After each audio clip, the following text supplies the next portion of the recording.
Sales pressure आ रहा है और क्लाइंट भी ख़त्म, प्रॉस्पेक्ट भी ख़त्म, लीड्स भी ख़त्म, नए कनेक्शंस भी ख़त्म, हल्का है बाप भी ख़त्म। तो अब क्या किया जाए? जब लोग ही नहीं होंगे हमारे पास, जब हमारे पास क्लाइंट से नहीं होंगे, so how do you think हम लोग अपना काम करेंगे? Because if you talk about sales, so sales is all about seeing more people. जितने ज़्यादा लोग उतनी ज़्यादा होप्स, जितनी ज़्यादा होप्स उतनी ज़्यादा आपकी क्लोजिंग्स। अच्छा समटाइम्स इस तरह से हो सकता है, हो रहा होता है कि हमारे पास जो है ना कोई नई लीड्स नहीं आ रही होती, कोई नए प्रॉस्पेक्ट नहीं आ रहे होते, नए क्लाइंट्स नहीं बन पा रहे होते। तो उसके लिए आपने क्या टेक्निक यूज़ करनी है? देखिए हमने बताया जाता है जिसे हम कहते हैं नीड एनालिसिस। एक हमारे पास फॉर्म मौजूद होता है, हर एक सेल्स कंपनी के पास एक अपना नीड एनालिसिस फॉर्म होता है जिसके ऊपर आप उस प्रॉस्पेक्ट की जिससे आप मीटिंग कर रहे होते हैं पूरी डिटेल लिख कर आते हैं, ठीक है। और बहुत दफ़ा ऐसा भी होता है कि वो प्रॉस्पेक्ट जो है वो क्लोज नहीं हो पाते। तो अगर इस तरह की सिचुएशन आ गई है आपके पास, ठीक है, अगर कोई ऐसी सिचुएशन आपके पास आ चुकी है तो आप वो पुरानी PFRs निकालें, वो पुराने नीड एनालिसिस फॉर्म्स बाहर निकालें जो आप लोगों ने फिलअप किए हुए थे, ठीक है। वन बाय वन उन्हें कॉल करना शुरू करें और कॉल करके ये मत कहिएगा कि सर हम आपसे दोबारा मिलना चाह रहे हैं प्लान के लिए, या हम आपसे मीटिंग चाह रहे हैं अपनी सर्विसेज की, अपनी कंपनी की सर्विसेज को बताने के लिए। ऐसा कुछ मत कहिएगा। आपने सिर्फ उनसे एक सिंपल क्वेश्चन पूछना है। सलाम दुआ कर लीजिएगा। सलाम दुआ करने के बाद जो है आपने सिंपल एक बात करनी है कि सर मैं अपने पुराने क्लाइंट्स को जिनसे मैं मिल चुका हूँ उनसे मैं हाल अहवाल कर रहा था, तो आपका भी नाम ऊपर आया तो मैंने सोचा चले आपसे भी मैं बातचीत कर लूँ।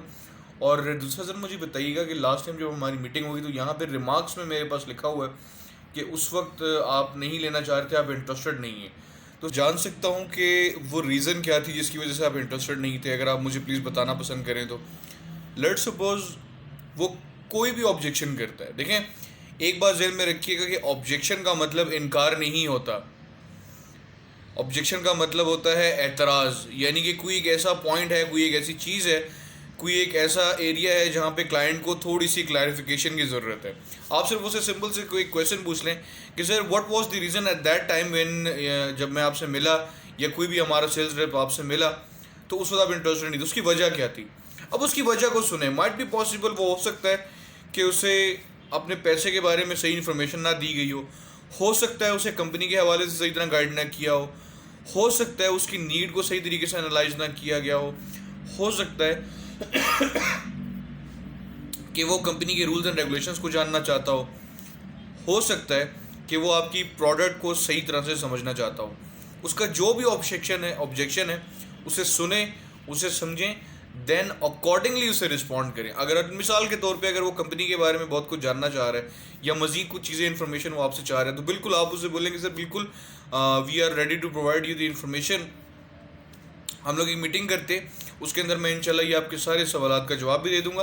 एंड आई एम श्योर कि जो वक्त मैं आपके साथ बिताऊंगा, जो वक्त मैं आपके साथ आके इस मीटिंग में लगाऊंगा, इंशाल्लाह मैं कोशिश ये करूंगा कि मैं उसे कीमती बना कर उठूँ। तो सर हम कब मिल सकते हैं? ठीक है देखिए when there is no opportunity you have to go out and create one. ठीक है आपको जो है ना मौके अपने लिए खुद तलाश करने पड़ते हैं, अपने लिए अपॉर्चुनिटीज़ निकालनी पड़ती है।